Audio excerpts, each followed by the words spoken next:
Thanks for tuning in to the Lean 911 podcast, where you'll have a voice directly from the Gemba. I will rely on my 3 decades of Lean successes as well as my failures to answer your most challenging questions regarding your Lean transformation. I'm your host, Mark DeLuzio, President and CEO of Lean Horizons Consulting and the Principal Architect of the Danaher Business System. Looking forward to your questions. Now, let's go to the Gemba. Hi, Mark DeLuzio, episode 84. My good friend and colleague, Nathan Corliss. The title of this is The Scars on My Knuckle, The Art of Hansei. That's the Japanese word for self-reflection. And I think we all know that leadership is something that you don't just wake up and do, but you learn how to be a leader. Sometimes you learn how to be a bad leader. But as Nathan and I were talking about earlier, most of my leadership, whether you consider me a good leader or not, I learned from bad leaders, okay, to do the opposite of the things that were done to me as I was coming through my career over the years. And Nathan, you told me a story about the scars on my knuckles. Before I get that, just to let you know that Nathan is a senior Director of Quality and Continuous Improvement for Gun Company, and you're located out of St. Louis, St. Louis, and Missouri. Yes. Missouri. Yeah, and for those of you internationally who don't know, that's in kind of like in the middle of the United States somewhere, uh, and but Hurricane Alley too, right? I mean, you get a lot of not hurricanes, but tornadoes. A lot of tornadoes. Yeah. Even St. Louis region over the last few years had some pretty devastating tornadoes, a lot of damage to the city and surrounding areas. Only a certain part of the country, of the world, I should say, that really has that characteristic, and you're kind of right in the heart of it there. So, and I see your dog in the background. He must be thrilled about this episode because he's sleeping or she's sleeping, he or she. Um, you know, so I'm used to that, Nathan. But not your dog is pretty smart, I guess. Um, so anyway, the scars on my knuckles. Why don't you tell us the story that you told me? And Yeah. again, like when I heard you say, when we talked to you a couple of weeks ago, I said, I got to have you back on the show and talk about this story because it is so, there's so many stories to it and so many meanings about how you came to the realization of this. And you actually have an actual daily reminder, and I'm sure you'll talk about that, hmm about the lessons that you learned in this whole thing. So turn it over to you. Scars on my knuckles. Tell us the story. Yeah. Thanks, Mark. Again, one's always a pleasure we get to connect and talk, the work we do together, but also just to be on the show and kind of share this story. But, as we were talking, you hear a lot of stories about leadership. You hear a lot about terrible leadership, always a lot of either LinkedIn posts or what not to do as a leader. And as you mentioned, I've learned a lot of how I want to approach my leadership style, which is not perfect, by experiencing what I think were terrible leaders. And but one of the most terrible leaders that I experienced was me. Hmm. And so I started my career as a machine operator at an organization, learned to be a programmer of CNC equipment. And when given the opportunity at this organization, the CNC programmer quit. And I said, hey, you sent me to school for this. Let me do it. Absolutely. Well, that was the department supervisor. So I was 20 years old and never had any leadership training, never leadership experience. You know, I was just supposed to do the programming, but then all the other work kind of came with it. Oh, well, who's going to order the tooling? Who's going to do the scheduling? Who's going to help with this? And in retrospect and in introspection, I should not have been in that role. I should have probably hired someone who had the leadership experience so I could mentor under, but I didn't. Because that often happens. People that are skilled get promoted, but leadership is just a different world. Right. And I wrote a program, sent it out to the production floor. The setup operator was setting it up, and all of a sudden I heard this big crash. So walk out to the floor. Now, today, if I heard that, I'm going to go out to the floor and say, is everyone okay? Is anyone hurt? okay, hey, what happened here? What's going on? And try to be calm and composed for the rest of the team. I was not that. I was, without putting a bunch of expletives in your podcast, what the was going on here? What did you do, you big? And you can just tell how it went. And so instead of de escalating, it was escalating. Well, the operator was also escalating, and we were yelling back and forth all the time. So I turned around out of anger and I punched a disc sander, which tore up on my left hand. I'm a southpaw. My whole left hand is now tore up with scars from the skin that got tore off. Because who know, I was stupid, and maybe I didn't want to demonstrate, oh, look at me as the big leader. I'm angry and I'm tough. No, that was just dumb. So walk away. And it was the old toolmaker. His name was Ed Doster, and he was kind of like an informal mentor. He pulled me aside and he goes, "Kid, you look pretty stupid, don't you?" Yeah. Look at your hand. That was pretty dumb. Yeah. He goes, "Do you think that these individuals, anyone, you think that if you do this continuously, you're ever going to gain anyone's respect? People are ever going to listen to you? You might be technically gifted, but if people think of you as, for lack of better words, an asshole, you're never going to survive. So you better learn to change your ways or get out." You're right. You're right. And I had to right the wrongs with that individual. And that's kind of started my leadership journey of, and don't get me wrong, I still slip from time to time. That temper comes out from time to time, but I try to observe it. I try to know what's there and filter myself or compose myself uh, now, today. And if I have to right wrongs, I'll right wrongs. But we talk about bad leadership. I was that bad leader. That's insightful. So Nathan, let me ask you, after you had time to reflect, after your friend Ed talked to you and all that, what did you do? I had to right the wrong. I had to apologize. I had to be more intentional with how I, talk to people, listen to people. Uh, and I said I would still mess up from time to time and, slip up. And then I'm like, I catch it after the fact. Hey, you know what? I could have handled that better. Today, 30 plus years later, sometimes it'll slip and I'm like, ooh, I probably could have handled that better. And then I have to go right to wrong with my team members, um, and say, you know what? I was wrong. I could have done better. I don't want you to see me as the example. I don't want to be the example of he was a terrible leader. Don't be like that. I want to try to set the best example I can. But I have to constantly now think of my interactions with individuals, the Hansei, the reflection, at where we work at it, we consider like the art of introspection. How did that go? What could I have done better? How do I improve myself continuously? And ideally, you catch yourself before you even make those type of comments or actions along the way.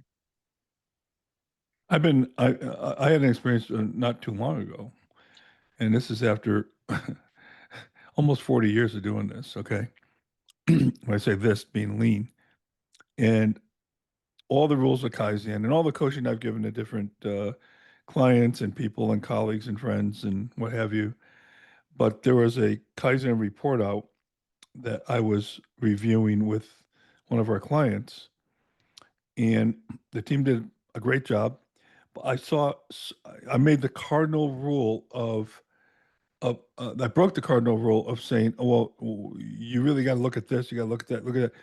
And I really crapped all over their parade because Mm. I was so passionate. I saw so much that nobody there saw, and I wanted to get it across, which was really dumb of me because, having done this for so long, and I'm sure you're the same, you sometimes see things that nobody else sees. Okay. And so I kind of, in some sense, devastated the team's morale. So I wrote back the team an apology note and said, look, I screwed up. I broke a cardinal rule. I took the wind out of your sails, which I should never have done.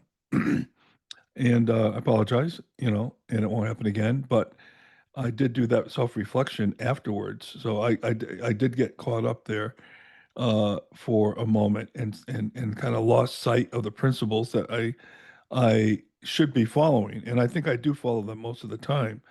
However, there are times, and you know, always going back and regrounding yourself is and not everybody, and I'm not saying I'm really good at that, by the way. I think you're better at it than I am. But those scars go with you, whether they're physical or Mhm. not. Okay. So the next time I deal with that team, there's going to be a little bit of, skepticism, maybe. I don't know. But the scars are real, okay, whether on your knuckles or not. The scars are real. Well, I think it's really neat that you practice Hansei, um, that you self-reflect. That's a sign of leadership maturity. Um, which is that story I wanted to get on. So by the way, you do have the scars on your knuckles. Yeah, So still top the knuckles here. I don't know if people will be able to see them, but there's a big chunk that's taken out, and it's all rolled over. And now that I'm in a place in my career, and I do some of the leadership development classes at our organization, and I'll tell that story. We'll have sections on emotional intelligence, like what does that mean, how to stay composed when the pressure gets turned up, and especially as senior leaders, like people are watching us, and our response will dictate what the acceptable behavior is at the organization. And if I have a tirade, let loose and show my temper, don't give people the proper dignity, regardless of who they are in the organization. Everyone deserves the exact same level of dignity. Uh, if I don't do that, people are going to see me and go, well, I guess if he can do that, it must be okay.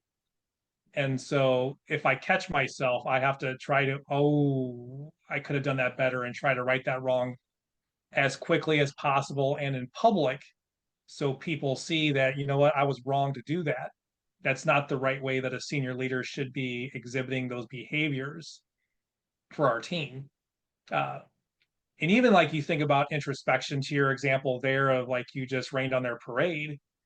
uh, I've in my career have always been part of the problem solving, so I enjoy getting involved in solving the problems. And I started to realize as I rose in my levels in my position, people started to agree with me, and I think it was simply because I have the title of director. And I'm thinking, well, that's not what I want. I don't want people to agree with me just because it's my idea. And like to your point, like we see some things and we might even know what the best solution might be based on experience. yeah, because I've never been But wrong, by the way. I've never been yeah, wrong. Yeah, right. Yeah. right. And but it's like, wait, I can't even be in the room anymore. Like I want to kind of set the groundwork of here's what I'm looking for, but I'm going to leave, and I want the team to come up with how do you want to solve this problem. And I come back in, and they do their report out and they say, we want to do this. And like the first inclination is, like you said, give the feedback, because you want to give feedback to make sure things are okay. Um, oh, you could do this, you could do that, you could do this better, I could see this better. But then I sit there and go, what's the outcome risk if I don't give that feedback and that process isn't perfect? Because there's no such thing as perfect. If the impact is like very low annoyance, it's not going to impact the customer, it's not going to harm people. Hey, give that idea a try. Let's see what happens. If there's some risk involved to, again, outcome to the customer, outcome to people's safety, I might say, hey, let's put these guardrails in place from a Yeah, you're safety not going to standpoint, but let's compromise try. on that, right? You're not going to compromise on. Correct. Yeah, I got Correct. Um, so you use a little bit of risk assessment to on what the solution is proposed. But again, it wasn't my ideal solution, but the team came up with it, and it's actually they've been using it, and it's been driving the ultimate outcome that we were after. Great. Well, you know how we say Kaizen opens up doors that you haven't been opened before, right? Mhm. And you can now see the next step in the evolution, which is like what I did. I went in and said they opened up a lot of doors. Oh, why didn't you go there? Why don't you go through that door? Um, but even on those type of decisions where you're sitting there saying maybe it's not optimal, let's just say you're 100% right.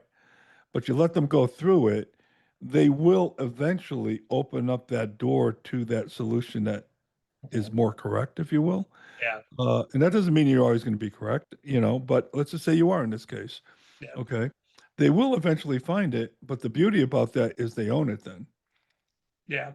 And part of the Kaizen process for us is that art of Hansei reflection we've adopted from the military after action reviews. We implement a solution based on the circumstance. How long did you monitor for sustainability? Because you have to implement and then ensure you're stable before you go to the next level That's right. to improvement. That's right. And okay, we got through our sustainability piece. What did we learn? What worked really well? We need to keep doing, but what could be even better?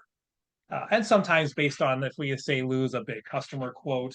I know your podcast earlier about like your standard work for customers. If we're working with a big customer or a project, we'll do after action reviews. What did we learn? Even if we lost a quote, do we understand the why? So we can improve our processes. Uh, Again, it's that introspection of how do we get better and built it in there. And what did we not, and be honest with what did we not do as well? Like, I think some people struggle with admitting we didn't do things well. Yeah. Oh no, we were great. This Kaizen was success, but what could be better? It drives me nuts sometimes. And this is just a recent thing on LinkedIn a couple weeks ago that people say continuous improvement needs to change all the time. It needs to change every day. And that is so wrong because to your point, you Kaizen, you make changes, you standardize and run it, and then watch the deltas to that standard on a priority basis becomes your next subject for your next Kaizens. But if you're, one guy said, he said, well, I want my people to implement new ideas every day. No, I'm sorry. Let's record your ideas, but if you're always changing, then you don't have a standard anymore. Okay. And that's an important concept that people don't get. Yeah, we should come up with 3 ideas every day per employee they should implement. Three. Can you imagine the chaos you'd have if Mm-hmm. your employees changed each employee, let's say on the line, implemented 3 changes every day. That just means they're not working to standard anymore. Okay. And I'm not, and it's not degrading the quality of what their suggestions might be. Okay. It's just that there's a time and a place for change, and that's not it, you Yeah. know? Hey, by the way, I have a feeling though that your people may be afraid to voice or agree with you more often because of your expertise in self-defense. Oh, I am by means not an expert. I just got fortunate to get to train with some really excellent people. I'm also 50 years old with a hip replacement, herniated discs. Like right now, all the muscles that I might look at is really just for Instagram post gym selfies. But like, I know that if I ever have to use those skills, I'm probably going to be hurting in a hospital if I have to. So now I focus more on the de-escalation and avoidance because I just don't want to have to go through the pain. But I mean, That's the best all way anyway, right? Yeah. yeah, yeah, Well, I want to all get into that in a minute. I want to bring to your attention the one other thing before we get into that, because you also have a very good story there too, in terms of yeah, how you are taking, what I would argue are your God-given gifts and doing good in the world with them. And I want you to talk about that. But before we get into that, I'm not sure you know Jason Neal. You know Jason Neal, right? oh yeah, yeah. Uh, Phenomenal guy. He wrote a book, Accidentally Aligned, which I wrote the forward to. And on YouTube, he's got his podcast. I have to go back and check it when I look last. He's the second highest viewed podcast on my podcast of Lean 911. I mean, he had over 7,500 views on this thing. Crazy. I said, Jason, you sitting there all night, just keep clicking on YouTube, Uh, but but but in his book, one of the things he had in his book, and I just did a lean assessment for a client, and I started out the assessment after the title page. The first page of this assessment reads this quote from his book, and this goes back to what you were referencing early. So I never heard it said this way. Company culture is what the most powerful people in the organization are willing to tolerate. Hmm.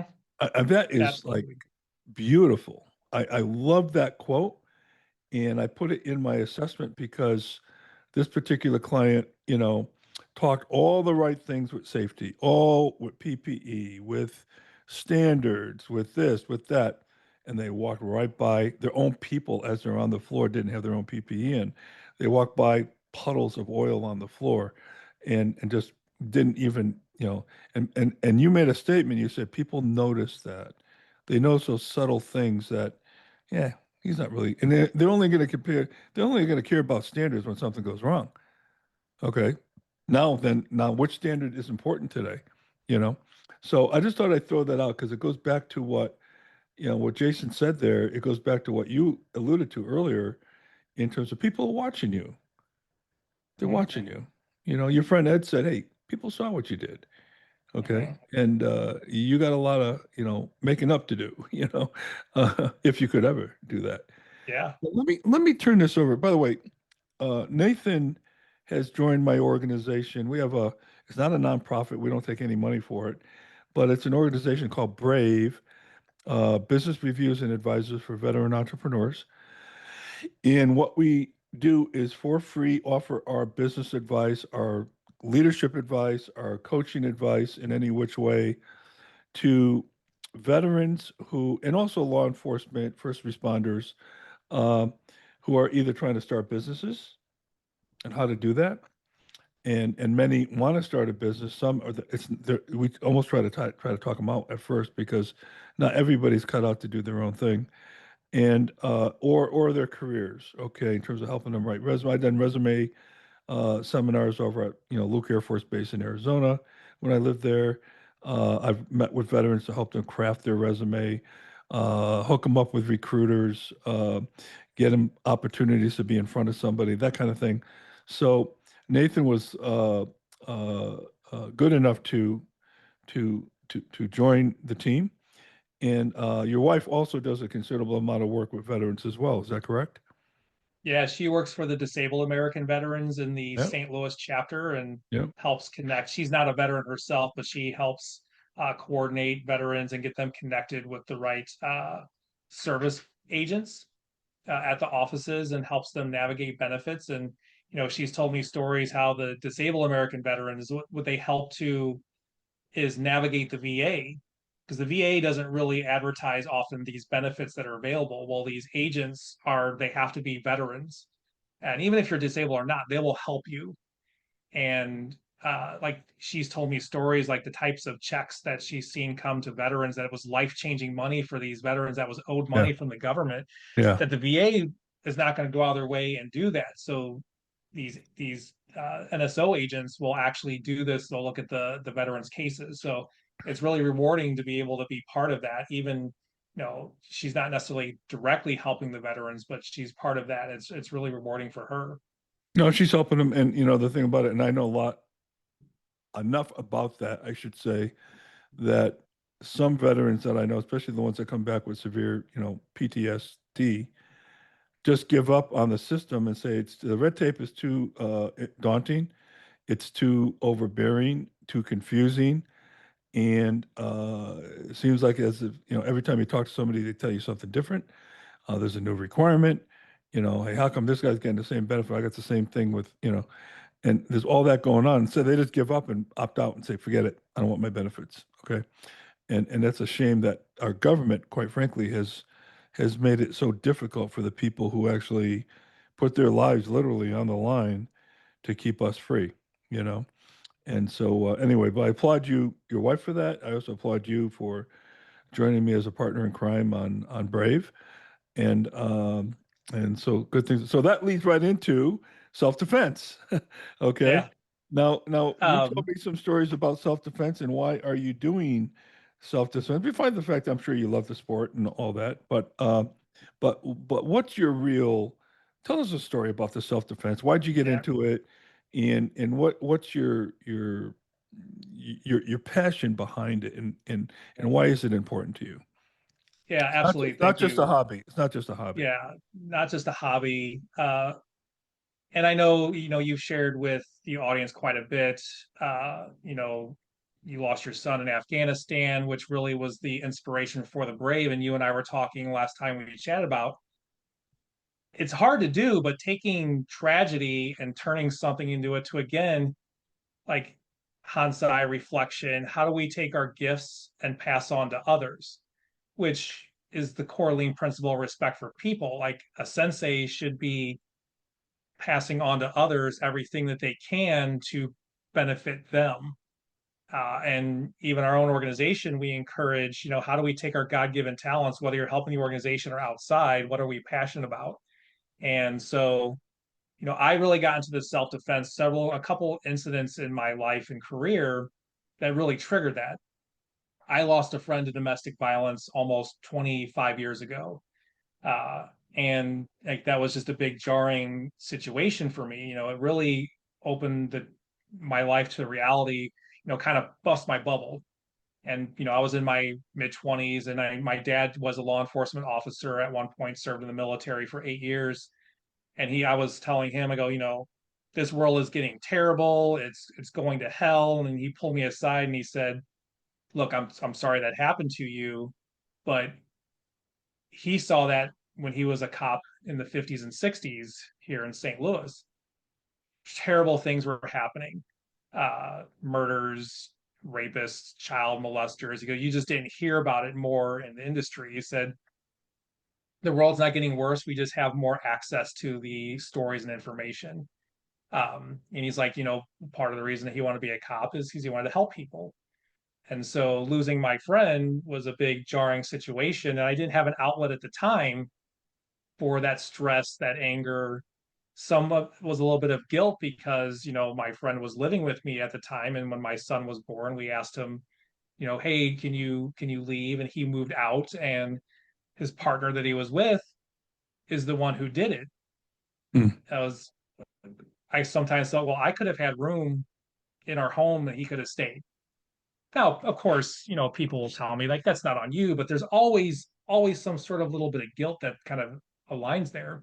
No, I understand. So several years later, it just so happened to, hey, I started getting into martial arts. It was an outlet. And as you grow, the places that we trained at where they also do a lot of law enforcement control tactic training, catering to that audience, um, try to focus on the quality of the skills. And it was for you to progress. It was either you start teaching or you go compete. I'm like, well, I'm too old for that. I don't want to compete. People take that too seriously. My son trained with us also. When he went to high school, he did wrestling to compete. Um, so as that time was training, there was another incident that occurred. I worked at an employer. I won't name their name here. That was a defense contractor, and it came to be that they were knowingly committing fraud against the U.S. government. And what they were doing was taking materials that are ITAR controlled, defense controlled. Anyone that works in the defense industry knows about ITAR and export control requirements, and knowingly sent the technical information to China to get the materials because it saved on cost. Wow. So you and I were Danaher people. What was the last priority? Cost. Safety, quality, delivery, cost. And safety is also not just physical safety, psychological safety, protecting your people. And the federal government came and raided their facility. And if anyone's ever not been through a federal investigation and a raid, or has seen on TV with the black Suburbans, the U-Haul trucks, the black Chargers, it's just like that. Um, Long story short, one of my colleagues whose name was on those purchase orders, he had other things going on in his life, but found out his name was on the purchase order. He was going to most likely go to jail, and he took his own life. And I remember actually being at a work conference and got the phone call that happened, that occurred. And it was just, oh my God, like what a shock that I never thought I would ever experience something like that. And you talk about terrible leadership, my boss didn't like my proposal and he shot it down. He's a terrible leader. Well, I would disagree with that. Maybe there's things we just don't know about. You talk about an organization who put their people's livelihoods on the line, that someone wanted to take their own life. That's a terrible leader. You committed fraud against the government. To me, it was treason. And I left that organization, and uh, the federal investigator had reached out at one point and said, "Hey, do you mind talking with me about the circumstance? What do you think?" Sure, met him for dinner, bought me dinner. And he's like, "What do you think about this individual? What do you think about going on here?" And I said, I just don't understand. They were doing business with that supplier well before that individual took his life, even joined. And what always stood out to me, and it still resonates to me today, and kind of frames some of my own leadership, how I approach things, is he said, "Ignorance of the law is not an excuse." And that just stuck with me. And so, like we talk about reminders, that sticks in my head even today when I do a fair amount of understanding the federal regulations. We do some defense subcontracting.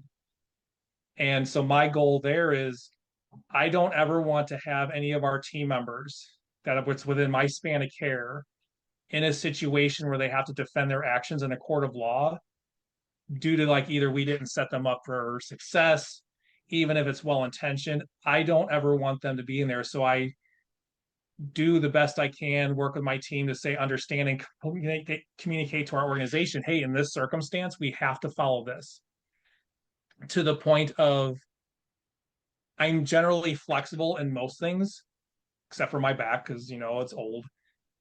But when it comes to those federal standards, I'm not flexible. We have to do it this way. We're going to do it this way. And if someone, even if the owner of the company said, "No, we're not going to do that," I will not be part of that. No, we can't. And it's not for me wanting to be right. It's just I don't want to see anyone on my team ever in that circumstance. To me, it's my obligation to help protect the organization, help the people there, protect them to not even be in that circumstance. So we're going to follow that standard to the letter of the law. And if I don't understand the law, I'm going to ask to talk to the lawyer just to make sure we understand clearly. And I'll tell my team members, if I understand the context of a situation and I make a decision to tell you to go do something, I'm more than happy to put that in writing for you. I will back you up. If it's the wrong decision, then you send them to me. I will take the heat. If I made a decision, I'm willing to stand on a courtroom on a stand and say, I made my decision because of this, and here's how I aligned it with what was the legal requirements. Don't get me wrong, some of these laws don't make any sense. Oh, I And know. it's like, this is I really know. convoluted. Mm. And until I can influence and change those laws, I have to follow the law. And again, compliance, it can be a drain on organizations and how to take care of the customers. I just don't want to ever see us in a circumstance with good people have to experience what I did. Have to I don't compromise. want them Yeah. to. Yeah. Yes. By the So way, like, I think I do a podcast on the Constitution, and I mhm, made the statement on one of my episodes that there are so many laws on the books today and regulations, which have the power of law, by the way, at the local, state, and federal level. And a mhm, lot of these laws conflict, right? Most likely, today, you and I broke a law. We may not know what it is, okay, yeah. but we probably broke a law, okay? Mhm. I don't know. Maybe you didn't feed your dog enough food. I don't know. But it's so daunting. And when people say to me, and I know I'm getting off track here, but well, it's a do nothing Congress. Good. I don't want them to do anything. Don't pass any more laws, okay? Um, that's not entirely true, by the way. Um, but no, I understand what you're saying. So, so your self-defense work uh, has a lot more meaning than just Yeah. teaching people how to defend themselves. Yeah. So that was my way of kind of giving back, one, contributing to society. I acquired these skills, learn, listen to others. How can I pass that on to others? Because again, uh, I can't be there to actually defend someone, but if I can help them with awareness skills, avoidance skills to detect, avoid a circumstance, or if it does get to that level of violence, can they get out and safe? Like come to a win to me is you either the never event, nothing happens, you detected something, you're like, this seems odd, I'm gonna go the different direction. Recognize maybe when a partner was starting to escalate and they got out of the circumstance, or it got physical and I knew enough to get out of it from principle training. This instead of focusing on true techniques like we have lean practitioners focus on tools. Here's the principles of movement, just like here's the principles of lean. Make it work for you and get out. And I've had people who have gone through my class and said, "Hey, I was in this circumstance. Uh, I, I remembered the principles. I noticed this. I kept my distance and able to de-escalate and get him out of there." Like that was rewarding because that could have gone worse. And my partner, Jessie Budal, she's a survivor of domestic violence. She had individuals who had done harm to her, and she always told herself, never again. And she started training, and we met through some mutual friends and talked about like why is this passionate for us, and also how do we pass that on to others. So oftentimes we volunteer. We don't do this to make a living. She has her own work, I have my work to pay the bills. But how do we use those gifts, those skills that we've provided, but can we pass it on to others is rewarding for us. Yep. And so we're often volunteering for just that. I firmly believe, though, that, and I came to this realization, as you said, after my son got killed. How can I give? I didn't serve in the military. I missed Vietnam by a Mhm. year. Not an excuse. I could have joined. Um, but it's like here are veterans coming back and getting crapped on by the government, by society in a lot of cases, a lot of virtual signaling in terms of support. But how can I help them? And one of the veterans that fought with Stephen said to me, Mark, you are helping. You are fighting for our country by fighting for veterans. You just wear a different uniform. That's what he said. And Yeah. that really resonated with me. And so, God gave me a bunch of skills. They're not mine. Okay. Hmm. I got a reasonable brain. I had some unbelievable experiences, as you probably all know. And so, okay, well, how do I take those gifts? Because I really feel it's a sin if I do not uh, transfer those to others. Hmm. And it gives in a lot of different ways. And my wife says to me, I'm approaching 70 years old. In December, I'll be 70. Um, and it's like, well, you don't need to work anymore. Why are you doing this? And, I really am worried that the essence of what I learned from the guys who created Lean, the Toyota production system, is being so watered down and dismantled. And as you know, I'll spend time with anybody. I would say 40 to 50% of my time just spending time with no charge on anybody, just talking to them about how to help them with this, that, or the other thing. Because I really feel, and I made a commitment to my sensei, Nikao, that I will carry forward Ono's teachings. He Yeah. saw on me that I was a disciple of Ono. So I take that very seriously, right? And so I want to make sure, but it's been so tough. It's like treading water with two, concrete blocks on my ankles, and because the thing has gone viral in terms of how this whole lean movement has been so diluted, convoluted, whatever adjective you want to use, that it drives me nuts. And I'm still a firm believer in the basics. And I'm Hmm. sure you teach the basics in self-defense, and the basics work, but we're distracted all the time by all kinds of stuff. And AI is the next one. That's the silver bullet that is gonna. And I'm downing AI, by the way, but I'm saying that's another distraction. I just refused a big client. Um, internationally in the Middle East that they wanted to know how I was going to integrate AI into lean. Phew. Okay, there's probably a place for it, but that's, first of all, let's show me your standard work first. Okay. Mhm. Then we'll have that discussion later and show me you can adhere to it, right? Yeah. So I guess I do what I do too with a purpose, and it's admirable that you are spending time with that because you're helping a lot of people, and you're probably helping people that you don't even know you're helping, you know. Yeah, maybe. And like you and I were talking about, like, what we experience is what's driving it, but it also leaves scars both emotionally, physically. I have a picture of my friend on my bookshelf as reminders. When I get frustrated at work, we all get frustrated at work. I have to remind myself, you can get through it because you've been through worse. I have the scars on my knuckles, like I talked about. I have an actual model of that particular weapon system that I worked at that employer who committed fraud.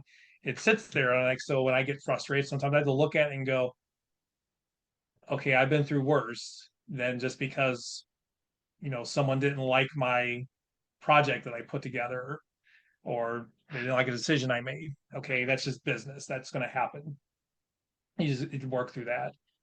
But I mean, is also there's some behaviors that still right or wrong, and like I'm not necessarily happy with. Like I said, when something regulatory comes up, I'm very rigid, and like there's no flexibility. Like this is not the Nathan we know. You're you willing to compromise? Not on this. Um, recently, we had a facility, one of our facilities in the U.S.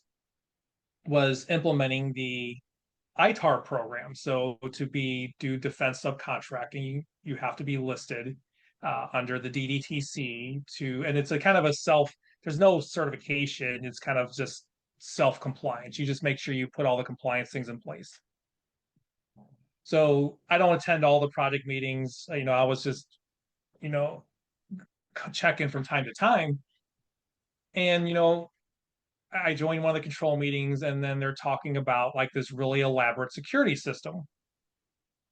And I don't hear that the basics were done yet. So I start asking questions like, oh, well, have we done this part yet? No. Hey, okay, let's reprioritize. Let's get this stuff done. And like, when are the purchase orders going to be here? Oh, the purchase order is already received. Oh, we have to escalate, get the basics in place before we talk about this. Where are the work orders now? Because we have non-US persons working at this facility. Oh, well, they're on the shop floor. Well, hold on, like ITAR tells you that you cannot allow non-US persons access to technical information or you're breaking the law. And That's that was right. a trigger for me. That's right. And I went into completely directive, cold mode of there what? No, stop, you do this, go get this, do this. I don't care what you're doing, stop, fix this now. Very direct, very I want to say abrasive, but it was definitely people could tell the change in tone. And call for at that point for that situation. Yes. Yes. And I hung up. And, this is what I don't like about Microsoft Teams, the technology, because you push the button, like you can't, back in the day, you could hang up the phone really hard when you're frustrated. Pushing the button that says leave isn't as exciting. Anyway, I digress. And If you're hanging up on your girlfriend, let's say I don't have a girlfriend, but it's like yeah, hitting the button on the iPhone is not the same as slamming the receiver down. correct. So I hung up and I took a deep breath. I go, oh man, they probably sound like a real jerk to them. So immediately I called the plant manager and said, hey, you know what? I apologize to you. I was very, direct with your team, very directing, not collaborative. He goes, no, no, I understand. I get what you're coming from. No, but I could have still presented it better. I let that trigger take over first before I could catch myself. So my reflection happened too late. And then I had to call a bunch of the individuals and apologize and say, hey, I could have handled that better. I could deliver the message better. One gentleman said, hey, I used to work for DCMA, who was the Defense Contract Management Agency. No, I understand where you're coming from. Like, you're right. I go, still, I could have delivered the message better. Well, I think from a lean perspective too, I look at it this way and say, not to diagnose the problem here, but, first of all, was there a standard? Okay, yes, that's a government standard. Was it Mhm, communicated? Were people trained on it? Did they know about it? Then you can almost argue if they didn't know about it, you don't really have a standard, you know. mhm. If they did know about it and still violated it, then the root cause is like, okay, well, why did they violate it? Okay. Were Yeah, they under undue pressure to get production out and they couldn't find employees? I don't know. Um, it goes back to what you said earlier about the person who committed suicide. Okay.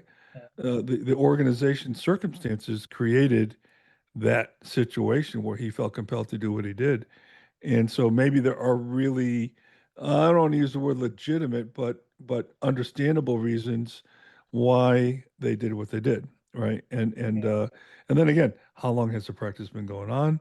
Has this right. been normalized? Is this really an abnormality, or has been normalized over the years? Again, I'm not trying to make excuses for the supervisor or anybody else for that matter, but you made the point earlier, taking a look at the situation and evaluating really what's going on here.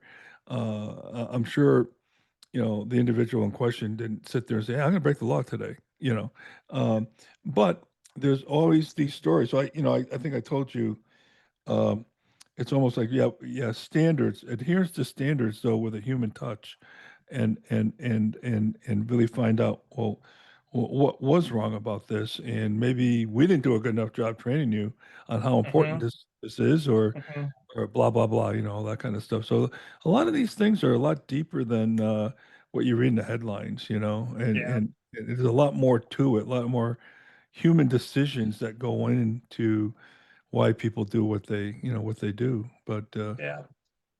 In that latest situation, I reflect and go, I didn't provide them the same level of dignity that they should have done by how just very blunt and direct that I right, took that situation. And right, it was more from the lens of it was framed around the lens of care because I don't go again, what happened to me? I don't want anyone to go through that, but I could still deliver the message with a higher level of dignity.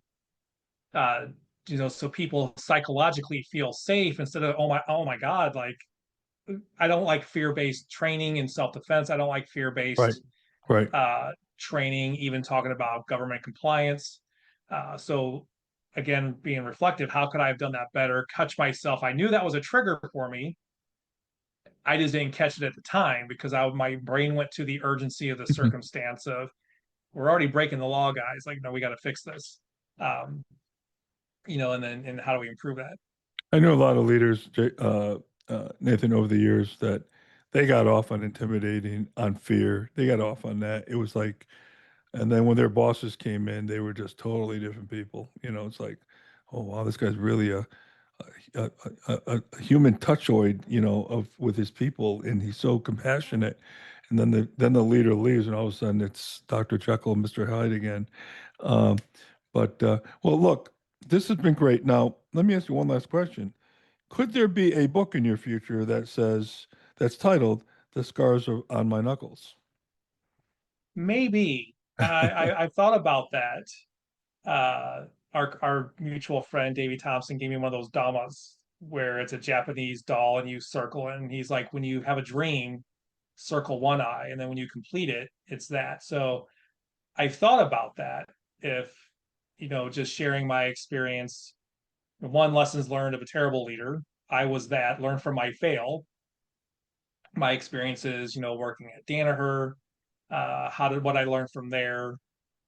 Working in healthcare during COVID was another circumstance of like how did I learn how to engage people from really the respect for people there, and use those lean principles. Like I will admit I am not an expert in all a lot of the lean tools and concepts. Like some of the more complex process engineering style of things, I have to look up how to use them sometimes. I just focus on the basics. But like you talked about AI can't replace going to Gemba and talking with people and connecting them and showing them respect. No, You can't. You can no, help with analysis, maybe. no. But yeah, but even just the story I shared here, it might just be for my own ego, but I've thought about writing this down, and it's just my anecdotal experience Well, I with mean, situational leadership. doesn't it fit your whole uh, DNA, if you will, about helping others, passing on your lessons?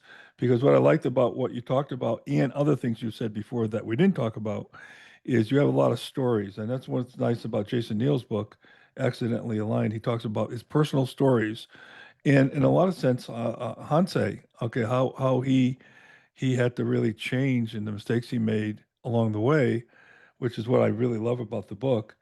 And he's open enough to admit that. Not a lot of people would admit that, and so admit that, hey, look, I learned from my own. I was the bad leader, as you said earlier, and so you got to. I think your book would be a very interesting book when you get to it because you've got more stories than what you just talked about today, and it would be. I think it would be a good one. So, and hey, if you do, I'd love to have you back on. We'll talk about the book, and get that out there into the masses. But last thoughts? No, always pleasure to be in here, chat. We've always had the same philosophy about the principles, and make it work for you, keep it simple, and really just again, it goes back to the respect for people. And if I make a mistake, did I demonstrate respect by being introspective and right those wrongs? Am I willing to Yep. humble myself and think, yeah, I have a director title, but I don't have all the answers. And how can I get better and try to help improve my team to get better? Uh, that's all introspection.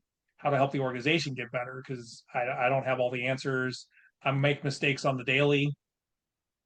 Can I just right those wrongs when those happen? And ideally, you identify it before it happens, but uh, they still happen. Well, I think too, as a leader, your one of your primary jobs is to set the framework where those answers can be forthcoming from the people that own the work, and which is the best way to get buy-in, right? When you get right down Uh, to it, So, well, look, Nathan, I really appreciate your time today. Uh, your dog took off, so I think what happened was, is it a he or a she? it's a he. So he was sleeping, but I think we woke him up and he listened to what we were talking about and he got bored and he walked upstairs. So I don't know what's up with it. You better have a little conversation, little leadership session with your dog. He's probably saying, "Hurry up about your reflection and go take me for a walk." Yeah, yeah. And oh yeah, by the way, it's dinner time, so I need to eat. So Yeah. Uh-huh. yeah, my little dog, he's not here today. He's outside my door. But anyway, hey Nathan, I really appreciate it. Thanks a lot. This was episode 84, The Scars on My Knuckles, The Art of Hansei, and Self-Reflection. And hopefully you guys have gained something from this. And I guess the challenge would be, how about yourself? How about looking at yourself and what could you have done better, let's say over the last 90 days? What could you have done better from either a leadership perspective or any perspective for that matter, with your personal interactions and things like that? I think we all have areas to improve in that area. Nobody's perfect at it. And I think the first challenge is recognizing that that's the case. Then you could do something about it. Right. So, uh, my friend Nathan, thank you very much. We'll catch you next time.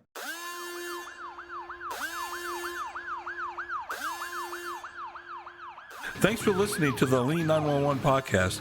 I'll be happy to address your questions or feedback on future episodes. Email me at mark@lean911.com. You can check out our other episodes by visiting our website at lean911.com, our YouTube channel, wherever you listen to podcasts. This is your host, Mark DeLuzio. Thanks for listening.